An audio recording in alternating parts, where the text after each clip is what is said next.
E aí, pessoal, tudo bem com vocês? Aqui é o professor Silvânio Barcelos, de História Geral, e nós estamos iniciando uma nova série de estudos relacionados à história de Mato Grosso para concursos de ensino médio aqui da nossa região.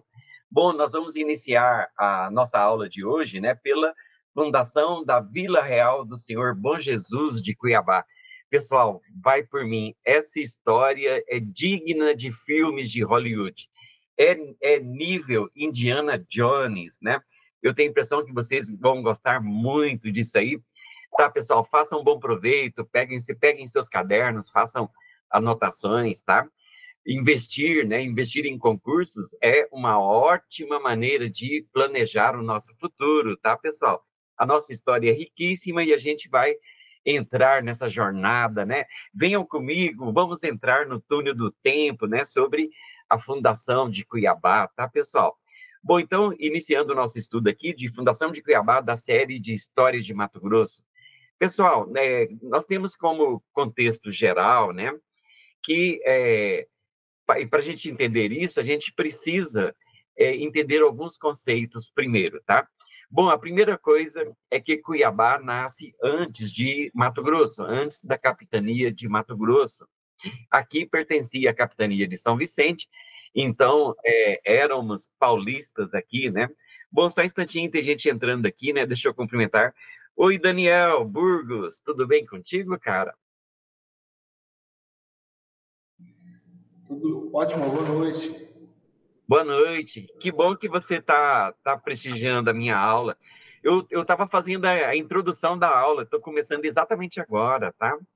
Tá transmitindo em algum local ou só aqui mesmo? Não, só aqui mesmo, mas aí vai ficar gravado e vai ser disponibilizado lá no Classroom, né? E também no grupo de WhatsApp, tá? Não, Perfeito. não vai para o YouTube. Bom, é que eu tenho canal no YouTube, eu posso publicar no meu canal, né? Se achar que é uma ideia boa, né? Bacana. Eu mandei para os meus colegas aqui da TR de Tangará, tem pessoal que vai fazer o concurso, talvez seja bem interessante para eles, tá? Talvez eles entrem daqui a pouco. Tá bom? Chamem eles, tá? Por favor, e avise eles que vai ser gravado também, né? Sim, já avisei, já chamei isso, tá bom? Muito obrigado, Daniel. Faça bom proveito, cara. Tem que investir mesmo, né, cara? Investir em concurso é uma ótima forma de a gente planejar o nosso futuro, né? Bom, eu tô meio gripado, a minha voz está um pouco estranha, mas a gente não desiste, tá? A gente vai trabalhar legalzinho aqui com vocês, tá bom? Bom, eu tô iniciando uma série de estudos sobre a história de Mato Grosso, tá? Bom, eu estou me baseando aqui num livro que foi, inclusive, né, publicado por um colega meu do doutorado, Marcos Amaral. Ele tem cursinho aqui, ele é dono de empresa de cursinho aqui em Cuiabá, e ele é o autor do principal livro de História e Geografia de Mato Grosso, tá? Marcos Amaral. Bom, e também eu me baseio nos estudos, né, do professor Carlos Rosa, né, que eu estudei com ele, tive a honra de estudar com ele, a professora Maria Elizabeth Madureira Siqueira também, a Loiva Canova, né? Então, são professores excelentes, né, que escreveram sobre a história de Mato Grosso, tá, pessoal? Bom, Daniel, a história da fundação de Cuiabá é uma coisa, assim, extraordinária, cara. As monções, né? As monções eram o caminho de água que os bandeirantes percorriam, né? Desde o porto de Araritaguaba, em São Paulo, ficava às margens do rio Tietê. Hoje, Araritaguaba é chamado de Porto Feliz. Na verdade, Porto Feliz se transformou, né, num museu dos bandeirantes, tá? Bom, para a gente ter ferramentas para a gente iniciar esse estudo, é preciso a gente trabalhar alguns conceitos, né? Algumas ideias importantes, tá? Bom, a primeira delas é que Cuiabá nasceu antes de Mato Grosso, né? Cuiabá nasceu antes da capitania de Mato Grosso e ela é fruto do ouro, né? A Cuiabá nasceu do ouro. Bom, e um outro conceito também bem interessante é que aqui, antes da formação da capitania de Mato Grosso, aqui pertencia à capitania de São Vicente, a poderosa capitania de São Vicente, que é a capitania de São Paulo, tá? Bom, depois que descobriram ouro aqui na região de Cuiabá, essa região se tornou muito importante E o rei de Portugal resolve, então, desmembrar a capitania de São Vicente, né, de São Paulo, e cria, então, a capitania de Mato Grosso em 1748. Bom, Cuiabá, a história de Cuiabá tem tudo a ver com a história dos bandeirantes paulistas. Não podemos esquecer, né, quando a gente faz estudos sobre o Brasil colônia, né, que inicialmente, quando Martim Afonso de Souza chegou aqui, em 1530, ele funda, né, o Arraial de São Vicente, né, e esse arraial acaba se transformando na cidade, e ele cria o sistema de capitanias hereditárias, ou seja, né, ele dividiu o território em 15 faixas de terra, que foram entregues a capitães donatários, que tinham o objetivo, né, de proteger o território, fazer aquilo ser viável economicamente e também doar terras, né? Doar terras para quem tinha posses para poder fazer essa terra ficar produtiva. Bom, e esse sistema de doação de terras é chamado de sesmarias, né? Então, veja bem, a nossa história, né, a história de Cuiabá, está intimamente ligada à história dos bandeirantes paulistas. Infelizmente, né, aqui na nossa região, em Cuiabá, essa história não é cultuada, não é preservada. Ao contrário, né, de São Paulo, lá em Porto Feliz, a cidade inteira meio que se transformou num grande museu bandeirante, né? Bom, a explicação para que essa história tenha se perdido no imaginário popular aqui do povo cuiabano se deveu, né, à intensa migração, né, de sulistas, né, de gaúchos, catarinenses, paranaenses, né, eles vieram aqui para a região norte no âmbito de uma política de integração da região norte, né, dos territórios da região norte, que foi implementada pelos governos militares no contexto da ditadura militar de 1964. Então, você tinha aqui, antes da década de 70, final da década de 70, você tinha aqui uma tradição, uma cultura, né, legitimamente cuiabana, o pessoal, inclusive, você andava nas ruas, né, você ouvia o cuiabanês, né, a forma peculiar, né, que os cuiabanos falavam, né, que conversavam, e sabe, Daniel, eu acompanhei tudo isso, eu cheguei aqui em 1978, Cuiabá era bem pequena quando eu cheguei aqui, né, eu achei tudo muito interessante, mas aí eu assisti com os próprios olhos, né, os efeitos da grande migração de sulistas para essas terras. Então, eles ocuparam o norte basicamente era muito pouco explorado, né? E aí surgiram cidades incríveis, né? Municípios incríveis ligados a companhias colonizadoras, né? Colniza, Primavera do Leste, aqui, mas no Nortão você tem Sinop, Sorriso, você tem Juara, Juína, né? Todas essas cidades foram criadas por empresas particulares de colonização. Bom, voltando aqui à ideia central, né? Então, por que se perdeu essa memória? É que essa mistura, né? Essa chegada dos imigrantes mudou totalmente a configuração, né? E essa história foi se perdendo, sabe, Daniel? Ao contrário, de Mato Grosso do Sul, por exemplo, né? Um dos pontos das monções, né? Das expedições que os bandeirantes faziam por rio, né? Desde Araritaguaba, que é Porto Feliz, até Cuiabá, é o Varadouro de Camapuã. Fica perto de Dourados, né? No Mato Grosso do Sul. E esse Varadouro de Camapuã, hoje, é uma fazenda que é explorada economicamente, mas também é explorada, eles exploram lá o turismo, né? Muita gente vai ver lá o que restou, né, da memória dos bandeirantes, tá? Bom, então, pensando nos conceitos, né? Aqui era São Paulo, outra... Bom, beleza, Daniel. Não esquece de ver a aula gravada depois, tá? Muito obrigado por ter comparecido.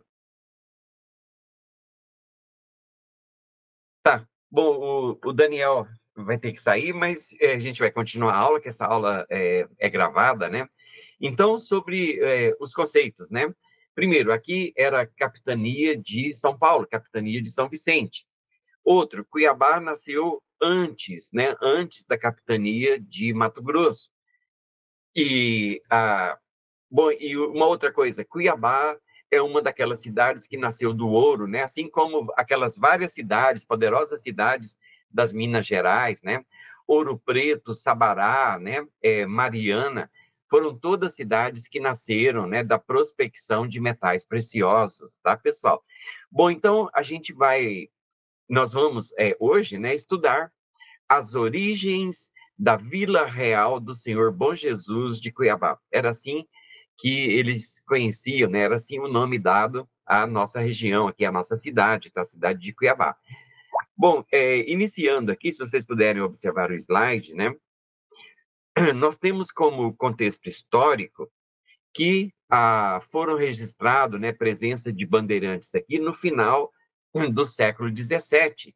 E um dos bandeirantes mais importantes que andaram por esta região, mais ou menos aí no quarto, na parte final do século XVII, andou por aqui a expedição do bandeirante Manuel Bicudo, e ele andou encontrando ouro por essa região, tá? Bom, então ele foi, né, um dos primeiros, mas ele não tem a ver com a fundação de Cuiabá, tá, pessoal? Para a gente entender esse contexto, nós temos que retornar lá para a região das Minas Gerais, no contexto da Guerra dos Emboabas. Pessoal, foram os bandeirantes paulistas que encontraram, né, metais preciosos na região onde hoje nós conhecemos como Minas Gerais. Na época eles chamavam de Minas Gerais, né, e isso acabou prevalecendo, né, como o nome oficial, né, do estado de Minas Gerais.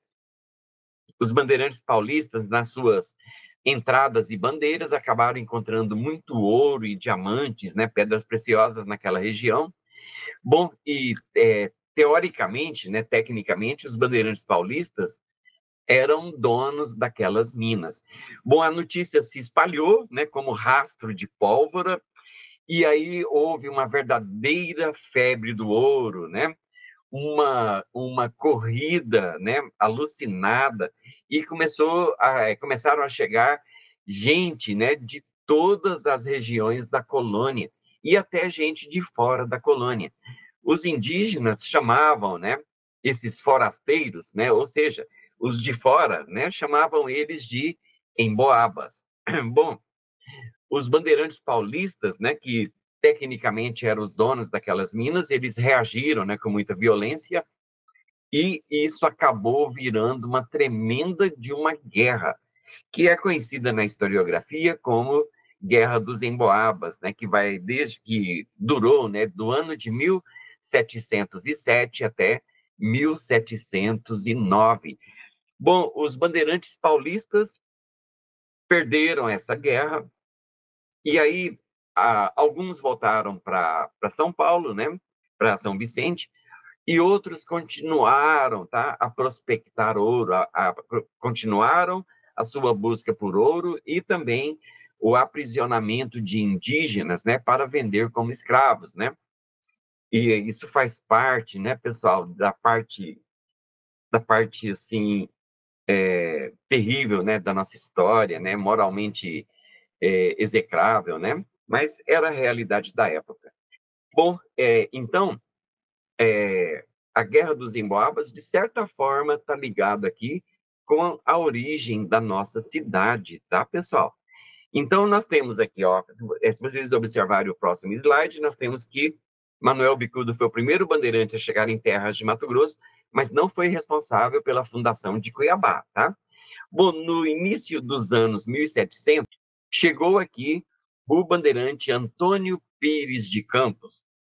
Ele era chamado pelos indígenas de Pai Pirá, tá? Bom, o Antônio Pires de Campos descobriu ouro nessa região, né?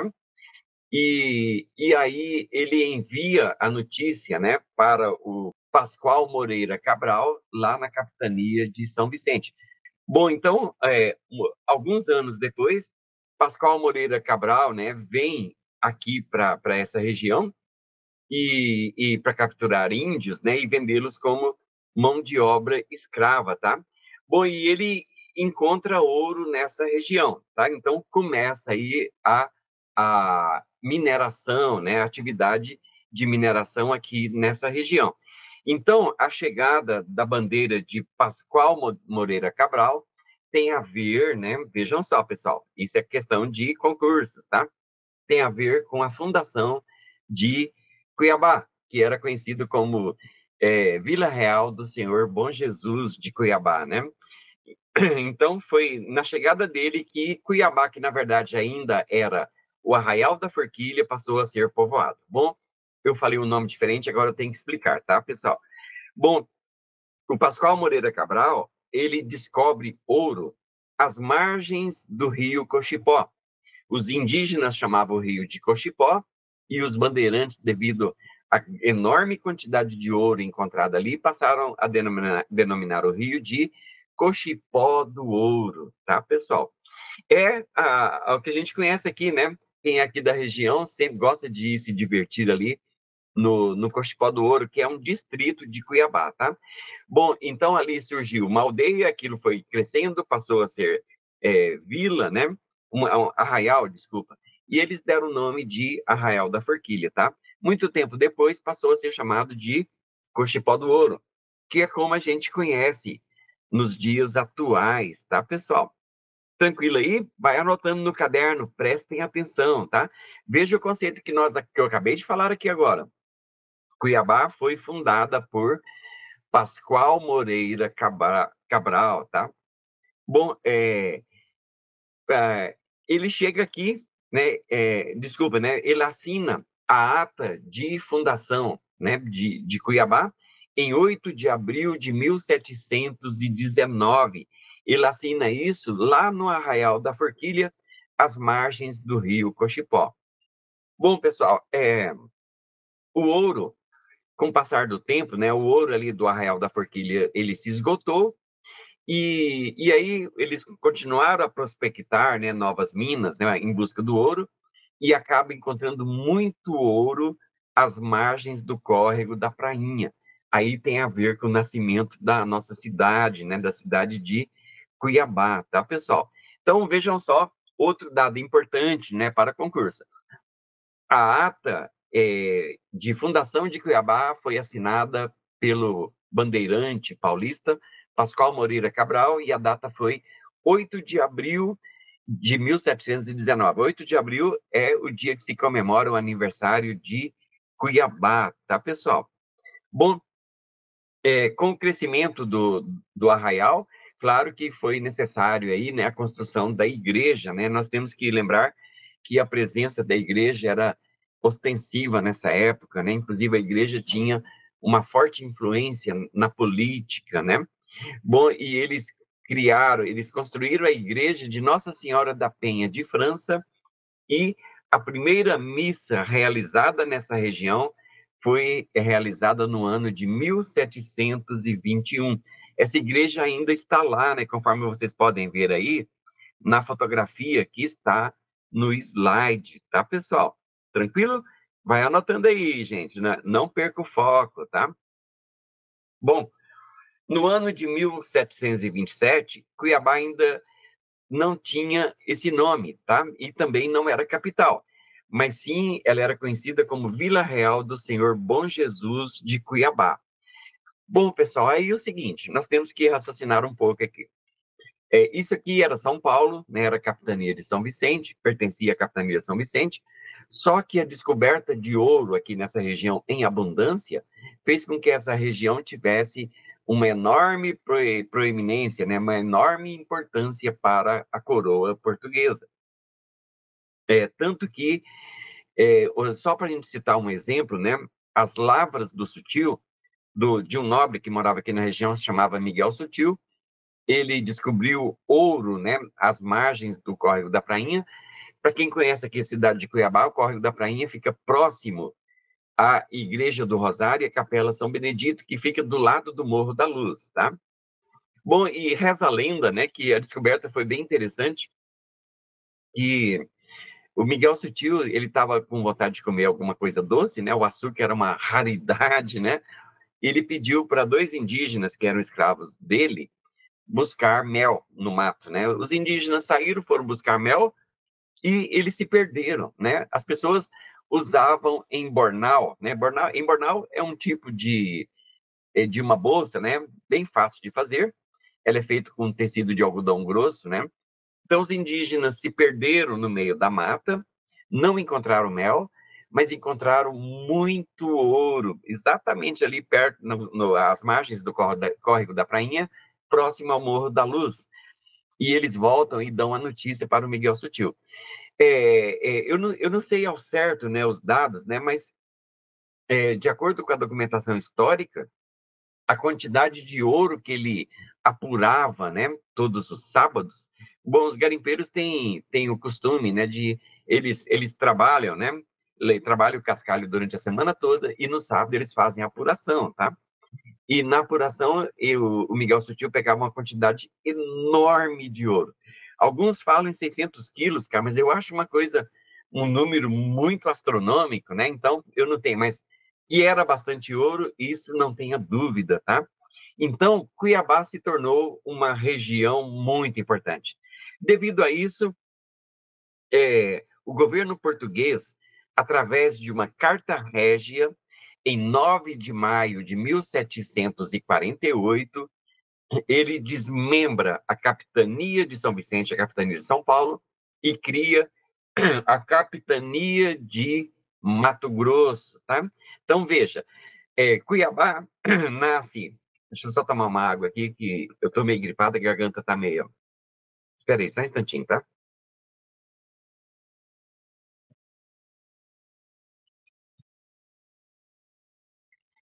Então, veja, né, pessoal? Em 8 de abril de 1719, é a data de fundação de Cuiabá.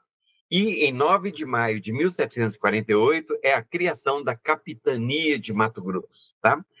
Bom, e o governo, né, o governo português enviou como governador, né, como primeiro governador aqui da capitania de Mato Grosso, o nobre Dom Antônio Rolim de Moura Tavares, tá?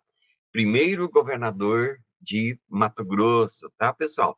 Bom, essa aula, só para lembrar, tá? Essa aula que a gente está gravando aqui é só a aula inicial, né, de uma série de estudos sobre história de Mato Grosso, e uma dessas aulas posteriores será sobre os governadores de Mato Grosso, tá?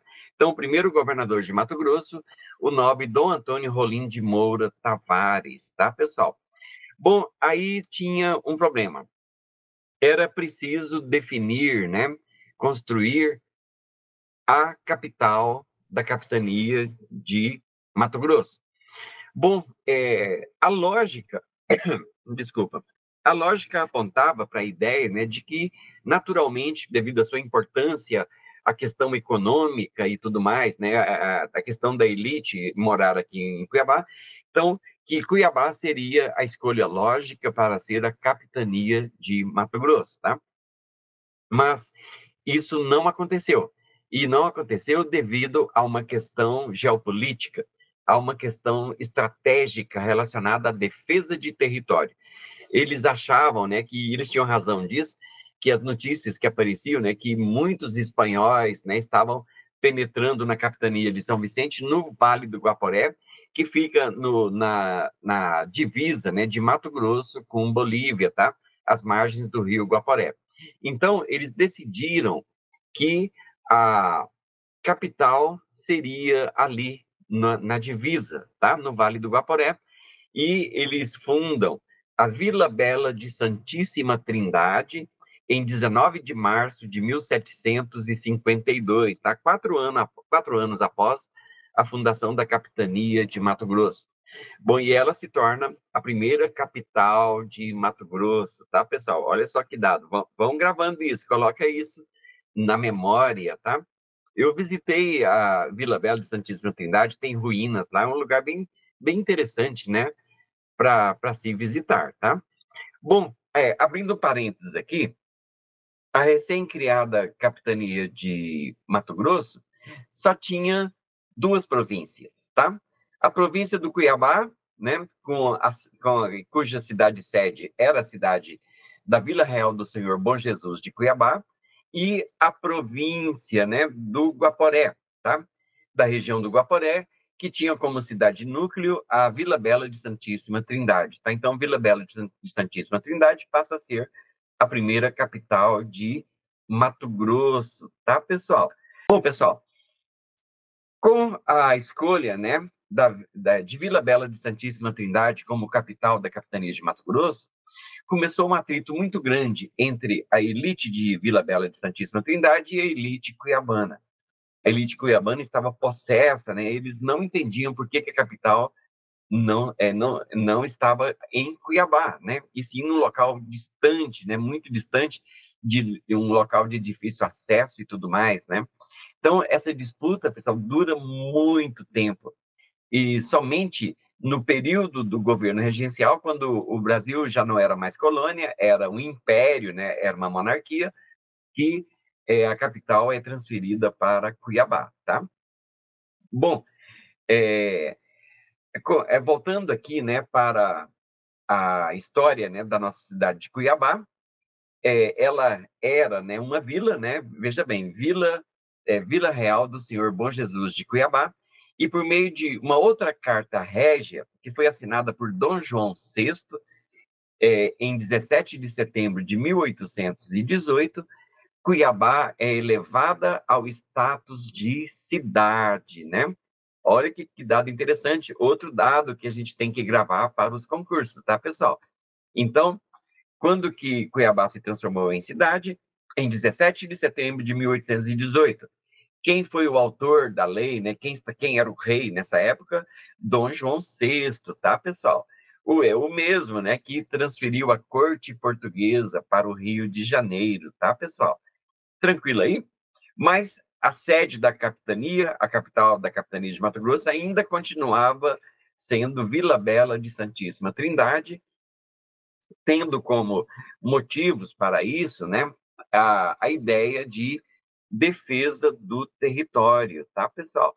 Então, vejam só, foi somente em agosto de 1835, no âmbito do governo regencial no Brasil, né, e a capital foi transferida de Vila Bela aqui para Cuiabá. Tranquilo aí, pessoal? Ela se transforma, então, Cuiabá se transforma, né, na capital de Mato Grosso, pondo fim aí uma disputa, né, uma enorme disputa desde 1748. Bom, aqui tudo muda de configuração, tá, pessoal? Antes de 1822, aqui era colônia, né? Então, e você tinha a capitania, tá?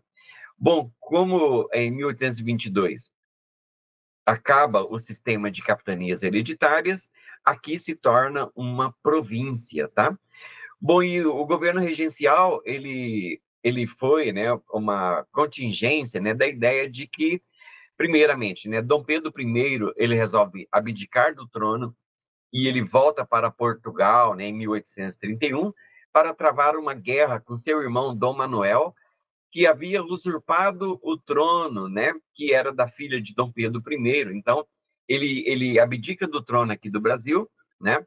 A situação, na verdade, a imagem dele aqui estava muito deteriorada, por várias questões, né? A forma como ele tratava a imperatriz Leopoldina, as decisões erradas que ele tomou, inclusive a Guerra da Cisplatina, uma guerra inútil que só provocou, né, uma profunda crise financeira e também a morte, né, de milhares de soldados, né?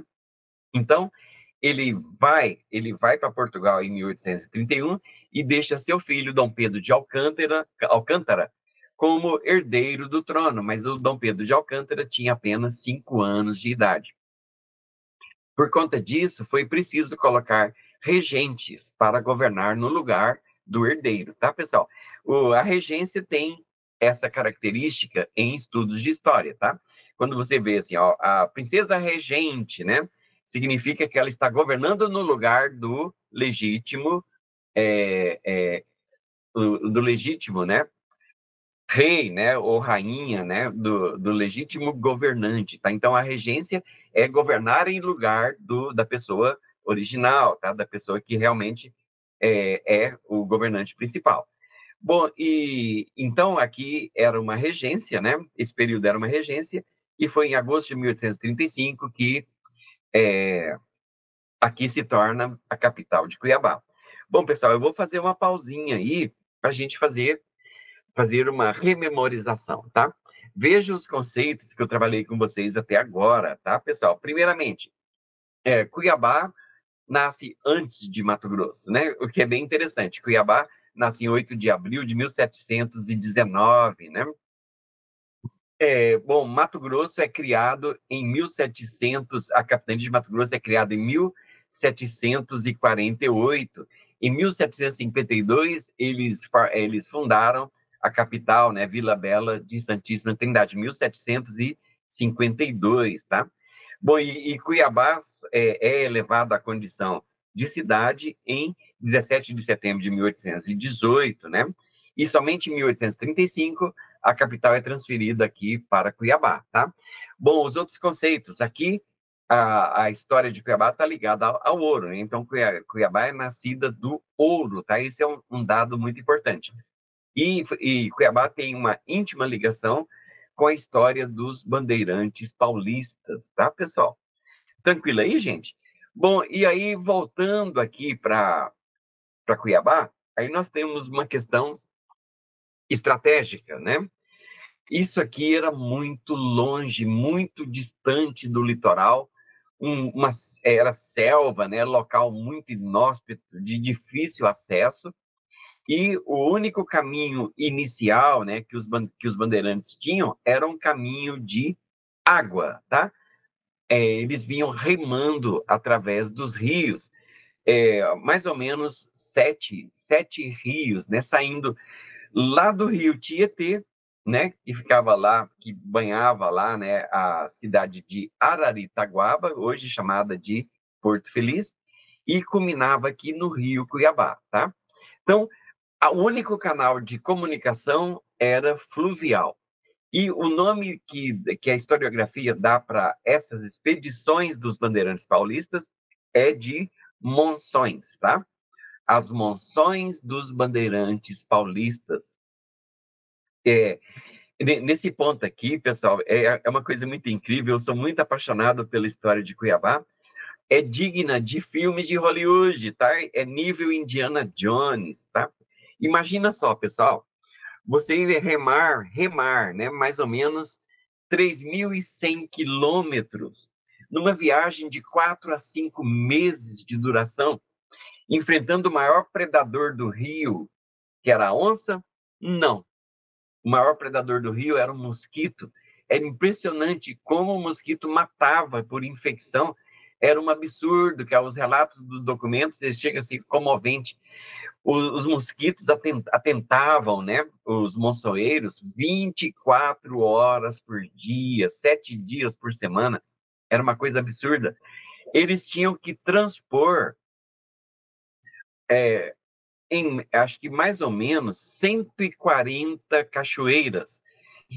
As embarcações, pessoal, você tinha o batelão, ele tinha uma capacidade de carga de 4 toneladas, carregava 4 toneladas de mercadorias e precisava de 20 pessoas remando. Normalmente eram indígenas, né, que remavam isso.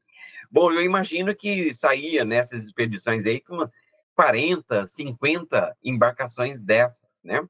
E eles vinham remando.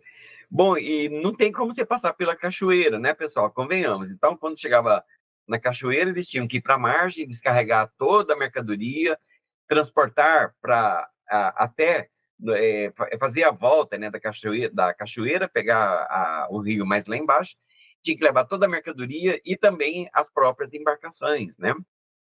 Veja que manobra. 140 cachoeiras eles tinham que transpor. Bom, e você tinha também as perigosas Itaipavas.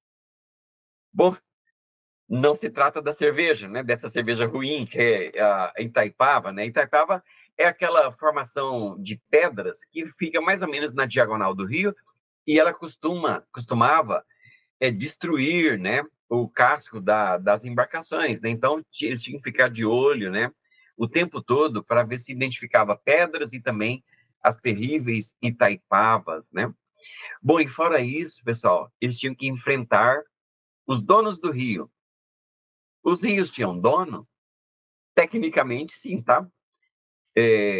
Praticamente, sim. Eram os poderosos indígenas Paiaguá. Bom, os Paiaguá, apesar de eu ter falado no começo dessa nossa aula de hoje, que a memória dos bandeirantes, a nossa memória histórica, né, se apagou com o tempo por causa da intensa imigração, né, que veio para cá, desconfigurou um pouco, né, a ideia da cuiabania, né? Bom, então os Paiaguá, eles eram exímios navegantes, tá? Encontrar com os Paiaguás no Rio era uma péssima notícia, era uma coisa terrível. Bom, os Paiaguás são bem retratados aqui no patrimônio imaterial aqui de Cuiabá, tá? Na Avenida do CPA, né? Nós temos vários prédios que no hall de entrada nós temos ali uma escultura, né, de uma cabeça dos Paiaguá, tá? No shopping Três Américas também tem alusões ali aos índios Paiaguá. Bom, existe obra, né, sobre os índios Paiaguá, a obra é chamada de Os Donos do Rio, né, os indígenas Paiaguá, tá? E, bom, fora os indígenas Paiaguá, eles tiveram que enfrentar também os Guaicurus. Eu vou falar sobre os Guaicurus daqui a pouquinho, tá, pessoal?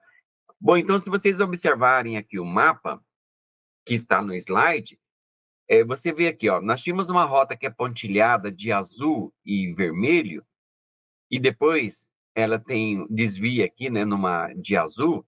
Nós temos as rotas de água, tá, pessoal? Que saía aqui de Porto Feliz, que era chamado na época de Araritaguaba, né, as margens das cristalinas águas do Tietê, né? Eu imagino que deveriam ser bem cristalinas mesmo, né? Cara, tem hora que me dá vontade de, sei lá, entrar num buraco de minhoca, né? E voltar no tempo para chegar ali, para conhecer, para ver aquilo de perto, né, pessoal? Eu imagino que seria uma coisa assim sensacional, né? Bom, então ele saía aqui, né, do Rio Tietê e chegava até Cuiabá, tá? Bem, muito tempo depois, eles criaram um caminho de terra, tá? É chamado de Caminho de Goiás.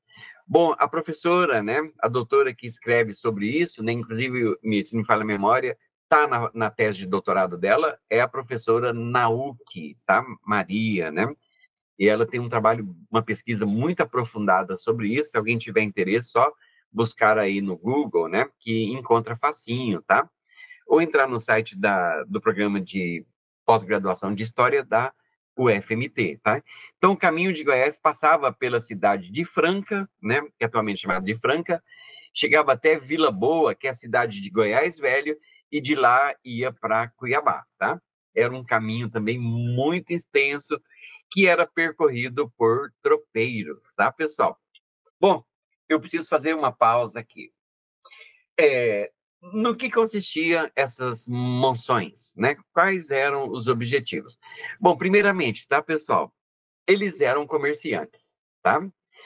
Eles traziam tudo que precisava ser consumido aqui. Isso não tinha disponível aqui. Quem morava em Cuiabá era totalmente refém, né, das monções dos bandeirantes paulistas, tá? Desde alimentação, remédios, vestuário, né, calçados, armas, né, pólvora, até perfumes, né, para as mulheres, né, roupas e tudo mais. Tudo isso era trazido pelas monções, tá? Pelas expedições monçoeiras. Mas ela não era só isso, tá? Como o caminho era muito perigoso, as pessoas que precisavam viajar, né, da capitania de São Vicente aqui para Cuiabá, elas ficavam com receio de virem sozinhas, apesar de já terem disponíveis, né, os mapas. Então, eles aproveitavam a expedição para também virem para cá, tá? Então, eles precisavam de uma certa proteção dos bandeirantes paulistas, tá? Então, servia também, de certa forma, né, como transporte de pessoas, tá, pessoal? Pessoas, pessoal. Essa foi boa, né? Eita. Tá, pessoal. Então, vamos lá, né? Nós temos aqui, olha só, de Araritaguaba, Cuiabá, as rotas monçoeiras, nós temos a rota número 1, foi a primeira, tá? Ela saía do rio Tietê, alcançava o Rio Grande, né, que era chamado, que é o Paraná hoje, que a gente conhece, né, um baita rio mesmo, era chamado de Rio Grande, acessava depois o rio Aianduí, depois o rio Pardo, depois a travessia por terra pelos campos das Vacarias, né? E o nome disso, pessoal, é Varadouro, porque você chegava no rio e não tinha continuação, você tinha que ir para o outro rio. Então acontecia tudo de novo, tá? Carrega tudo aquilo na cabeça e vai para outro rio, tá? Então, travessia por terra pelos campos das Vacarias, né? Depois o rio Emboteteu, que é o rio Miranda, que a gente conhece hoje como Miranda, depois o rio Paraguai e o rio Cuiabá, tá? Mas a rota mais utilizada acabou sendo a rota 2, tá? Que saía das cristalinas águas do rio Tietê, acessava o Rio Grande, que é o Paraná, depois o rio Pardo, depois o rio Sanguessuga, e chegava lá na travessia de terra pelo Varadouro de Camapuã. A travessia de terra dava mais de 20 quilômetros, tá, pessoal? Isso fica perto de Dourados, no Mato Grosso do Sul. Bom, na verdade, essa memória não se apagou, tá? O Varadouro de Camapuã acaba se transformando em uma fazenda muito boa, uma fazenda grande, chamada de Camapuã. Ela, além das atividades, né, de agropecuária, ela tem uma atividade de turismo ali, né? Muita gente vai lá para ver as ruínas, né, dos antigos bandeirantes paulistas, tá, pessoal? Então, Varadouro de Camapuã, carregando as coisas na cabeça, né, 20 quilômetros, eles acessavam o riacho Camapuã, depois o rio Coxim, depois o rio Taquari, depois o rio Paraguai, depois o rio Porrudos. Eita, rio Porrudos, que é o rio São Lourenço, tá, pessoal? E chegava finalmente ao rio Cuiabá, tá? Vejam, pessoal, vocês conseguem imaginar isso? 3.100 quilômetros remando, cara, né? Cara, quando eu penso nisso, eu falo, meu Deus do céu, cara, né? Meu Deus do céu. Bom, e aí algumas coisas aqui elas relacionadas à parte cultural, né? Nós temos aqui as canoas monçoeiras, né? Pessoal, essas imagens que vocês estão vendo aí são algumas imagens que eu peguei da internet, são imagens que estão em museus na cidade de Porto Feliz, né? Remember, Porto Feliz é a antiga cidade de Araritaguaba, tá? Ponto de saída das monções dos bandeirantes paulistas, tá? Normalmente, ela era fabricada de um tronco só, tá? De uma árvore de grande diâmetro, né? Que suportasse bem a umidade, né? As madeiras, as árvores preferidas deles, né, que eram mais adequadas, era a peroba e a chimbaúva, né? Bom, algumas dessas canoas chegavam a medir 12 metros de comprimento e largura, né, de 1,5 metro. Cara, mas você tinha os batelões, né, que tinha até 15 metros de comprimento e quase 2 metros de boca. Pessoal, 2 metros de boca na época significava 2 metros de largura, tá? Bom, ela tinha 2 espaços vazios nas suas duas extremidades, tá? E cada pessoa na embarcação tinha uma função própria. A proa era ocupada pelo piloto e o proeiro, tá? Cada um segurando um grande remo, né, para guiar o barco, enquanto os outros remavam, né? E você tinha 2 usando o remo como leme, né, para pilotar aí a canoa, tá, pessoal? Bom, junto a ele, você tinha 5 ou 6 remeiros, tá? E algumas, como eu disse, né, chegava a ter até 20, né? Todos em pé, distribuídos pelo espaço livre da carga, tá, pessoal? Bom, era uma região extremamente inóspita, né, por causa de indígenas muito aguerridos, né, defensores de seus territórios. A mão sempre precisava estar, né? Pólvora, bala, machados, foices, enxadas e aras de fogo, tá, pessoal? Vejam que coisa incrível, né? Bom, Pessoal, essas expedições não eram para qualquer um. Uma constante dessas expedições era fome e sofrimento, tá? Doenças e tudo mais. Era uma coisa absurda, tá? As primeiras expedições, então, a fome era bem maior, mas com o passar do tempo, pessoas, né, foram construindo, né, construindo casas e montando pequenas chácaras, né? E elas começaram a cultivar, a plantar milho, arroz, feijão, a produzir mandioca para fazer a farinha, criar galinha, né? Criar porcos para extrair a carne, né? E também a gordura, né? Que é essencial para o cozimento, tá? Então, com o passar do tempo, a viagem ficou um pouco mais tranquila, porque no trajeto você podia parar e reabastecer, tá? Mas no começo foi coisa assim, Indiana Jones, tá, pessoal? Uma coisa assim absurda, tá? Ao longo do meu slide aqui, eu tenho alguns excertos, né? Algumas citações que eu tirei de obras, tá? Da Elizabeth Madureira Siqueira e também do professor Carlos Rosa e também da NAUC, tá, gente? Olha só essa citação aqui, pessoal. Em muitas ocasiões, os sertanistas embrenhados no interior do Brasil pensavam unicamente em um bocado para comer e escapar da morte certa. Dá de imaginar isso, pessoal? Vocês conseguem imaginar isso? Eu consigo. Você passar o tempo todo, né, o estômago roendo de fome e você tentando, né, e na sua mente você começa a ficar obcecado por um pedacinho de comida, um bocado de comida para escapar da morte certa, né? Bom, fora isso, você tem um encontro com os indígenas. Primeiramente, você tem os Paiaguá, né, que são os donos do rio, e você tem os poderosos Guaicurus. Pessoal, essa imagem é bem icônica, né, sobre os Guaicurus, tá? Bom, os Guaicurus, eles tinham encontrado alguns cavalos que foram abandonados pelos espanhóis. E eles domesticaram esses cavalos, aprenderam a arte da equitação, e não só isso, tá, pessoal? Eles transformaram esses cavalos numa poderosa arma de guerra.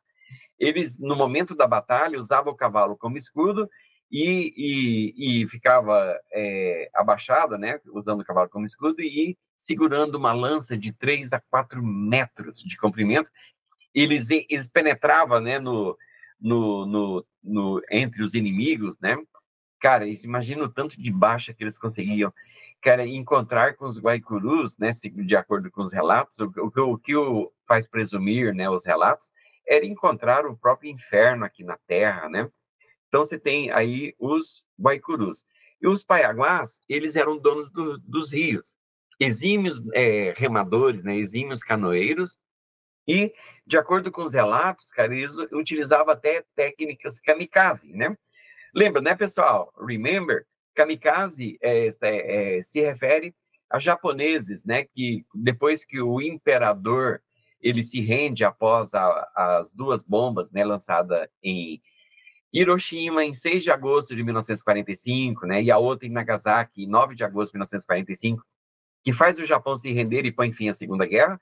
O imperador se rende, mas alguns pilotos tinham feito o juramento, né, de morrer pelo imperador, e eles acharam aquilo um absurdo, e a única saída honrosa era morrer, né, honrosamente. Então eles enchiam o avião de bombas e se lançavam em cima dos inimigos, né, navios e tudo mais. Então, uma pausinha para água, só um instantinho.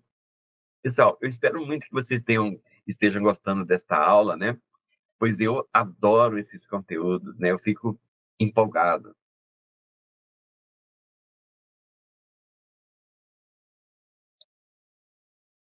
Bom, então, os Paiaguá também utilizavam a técnica kamikaze.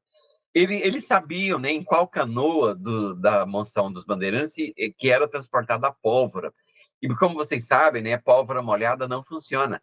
Então, dois canoeiros suicidas, né, kamikaze, iam em alta velocidade rumo à canoa que dava pólvora, eles faziam uma manobra jogando água em cima da canoa. E aí inutilizava a pólvora, né? Tem os bandeirantes que estavam com as armas carregadas, tinham um tiro só, E aí, meu irmão, era arco e flecha, né? Que os bandeirantes também tinham, obviamente, né?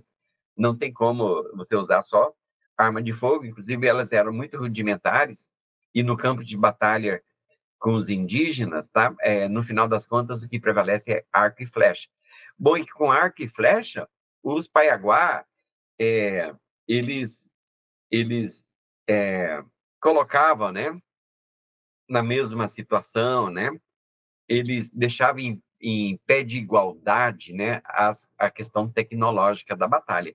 E muitas expedições, né, monçoeiras foram exterminadas pelos Paiaguá e também pelos Baicurus. Muitas expedições, pessoal, saíram de Araritaguaba e nunca chegaram a Cuiabá, tá? É isso, né? Essa é a nossa aula inicial sobre história de Mato Grosso, tá? A gente vai trabalhar os vários períodos, tá, pessoal?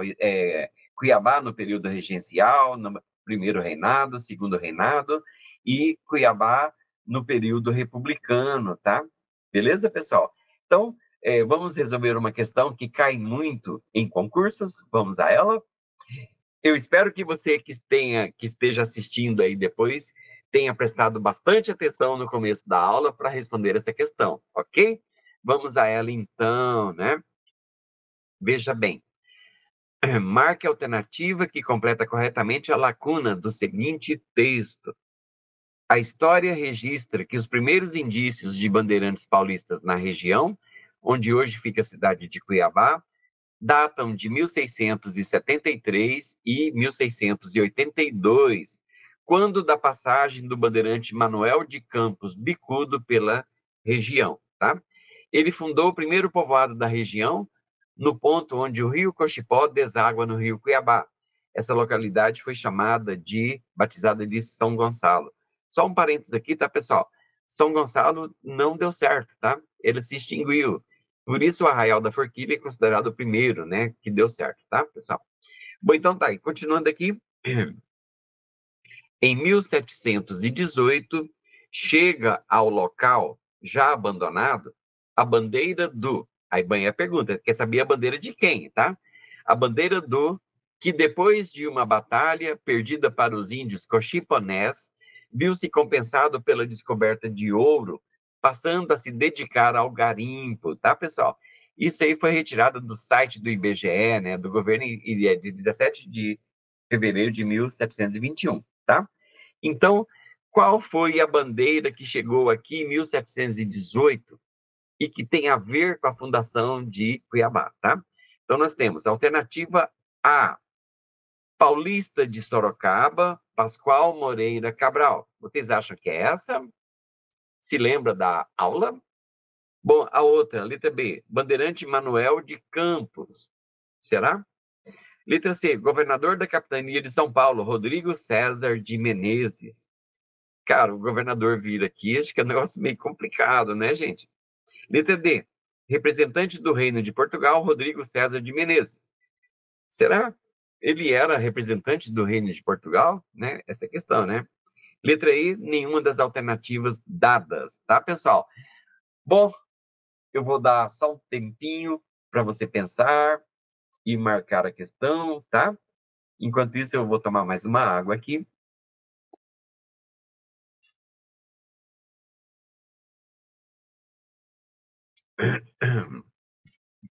Bom, vamos a ela então, né? Pessoal, quem marcou a letra A acertou! Parabéns, que você estava antenado, tá?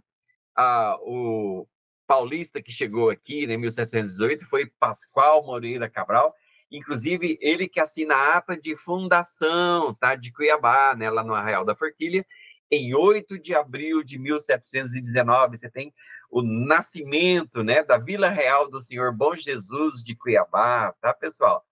Bom, pessoal, então é isso. Eu espero, sinceramente, que vocês tenham gostado, né, dos conteúdos de hoje. E me aguardem na próxima semana com o próximo capítulo, com a nossa próxima aula sobre história de Mato Grosso, tá, pessoal? Até lá, pessoal. Um abração. Estudem bem, sejam felizes.